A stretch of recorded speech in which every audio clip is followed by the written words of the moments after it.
Welcome to the SmartExus Podcast, where technology meets the future of financial services.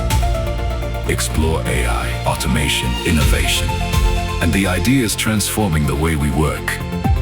This is the SmartExus Podcast. Do you think artificial intelligence is going to replace the mortgage advisors? It's a question we are hearing everywhere now, and honestly, I can understand why people are asking it. AI can read documents, it can analyze information, it can write emails, it can summarize conversations, and it can produce a huge amount of data in seconds. So, naturally, you start thinking, where does that leave the mortgage advisor? But I actually think we are asking the wrong question here. I don't think the interesting question is whether AI will replace mortgage advisors.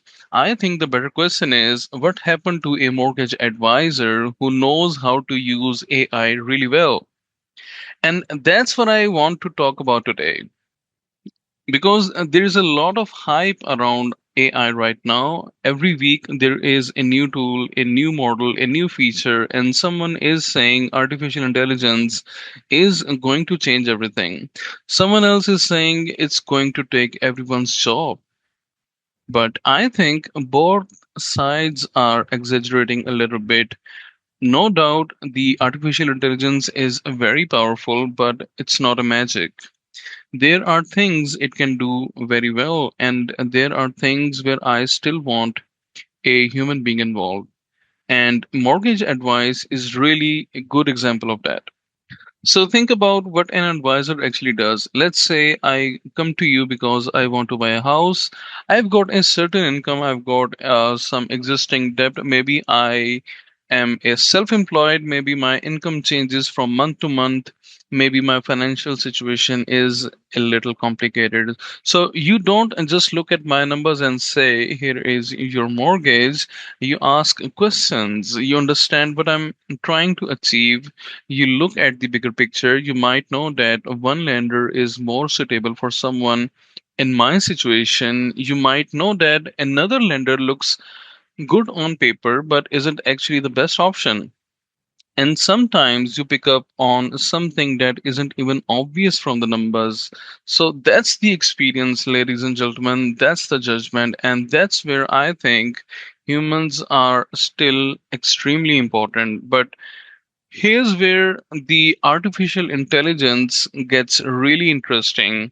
So, AI doesn't have to replace that, it can sit underneath the entire decision making tree. So, think about all the information an advisor has to deal with. So, we have bank statements, we have pay slips, existing loans. The property information, emails, client conversations, application forms, so there is a huge amount of information involved in every deal, and artificial intelligence is becoming very good at working with that information. So instead of the advisors spending their time finding and organizing everything, technology can increasingly help prepare that information. Then the advisor comes in and say, okay, this is what I'm looking at. Does this make sense? What am I missing at the moment? What should I be thinking about? And that is much more interesting use of the artificial intelligence. And I think this is where the role starts to change. The advisor doesn't necessarily become less important. In many ways, their role become more valuable. So if the technology handles more of the mechanical work, the advisor can spend more time on the things and that can actually require experience. We are talking about the complex cases, the client conversations, the conversations and the questions by the lenders, the strategy, the relationship, the business development. And honestly, that's where I think the profession should be spending more of its time anyway. So let me give you a very simple example here. Imagine two advisors, both have 10 years of experience, both are good at what they do, both have a strong client relationships, but one advisor has built AI into their workflow and the other hasn't.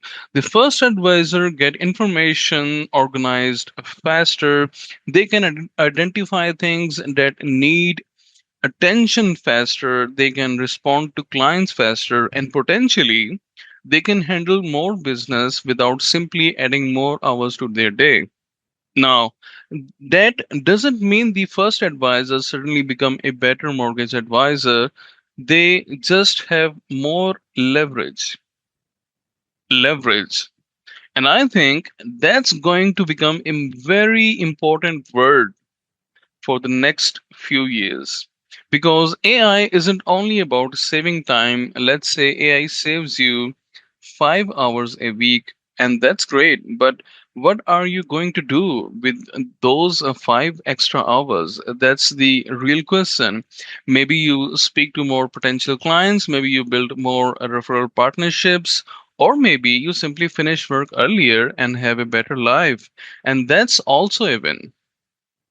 So the value of AI isn't really the 5 hours it saves you, it's what those 5 hours allow you to do. But there is a catch. And I think this is important. I don't think every mortgage business should suddenly go out and buy 10 AI tools. In fact, I think that can create another problem. You can have AI for the emails, AI for the meetings, AI for documentations, AI for the marketing, AI for the customer services, and before you know it, you have got another 10 systems to manage. And that's not necessarily a progress. The real questions should be, what problem are we actually trying to solve? And then can AI solve it better? And that's a much better way to approach the technology, because I think the future isn't about simply having more softwares. We are going to see a shift toward technology that actually understands the workflow. So imagine a new client comes in, the system knows what needs to happen next. It knows what and which documents have arrived. It can organize the information, it can identify what's missing, it can prepare the next stage, and it can bring the advisor in when judgment is actually needed. And that's very different from having five different systems and manually moving information between all of them. You're not just using software anymore, you are working with an intelligent workflow. And that's where I think things gets really interesting. There's also the client side of this. Let's not forget the person on the other side of the process, the client. People are getting used to incredibly simple digital experiences. You can order something online and know exactly where it is. You can open a bank account from your phone. You can get instant notification about almost everything. And then you apply for a mortgage, and suddenly you are sending documents by email and wondering what's happening with my application. And I think those expectations are going to change. Clients are going to expect the mortgage process to feel more connected, more transparent, and more responsive. And technology can help advisors deliver that without taking away the human relationships, of course. So, will AI replace mortgage advisors? Honestly, I don't think so.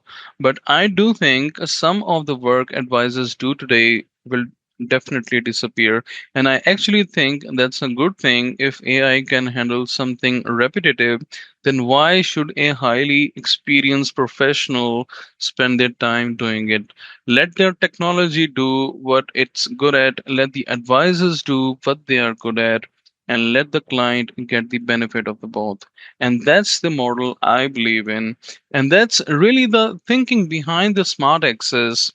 When we are building the smart access, we are not trying to create a system that replaces the advisor. We are trying to create a system that makes the advisor more capable. Technology can handle more of the background work. AI can help process and organize information, and the advisor stays at the center of the relationship and the decision making. Because I don't think the future is human versus AI. I think it's human plus AI. And the advisor who learn how to combine those two effectively are going to have a very interesting advantage. So, if you are a mortgage advisor listening to this, I wouldn't spend too much time asking, is AI going to take my job?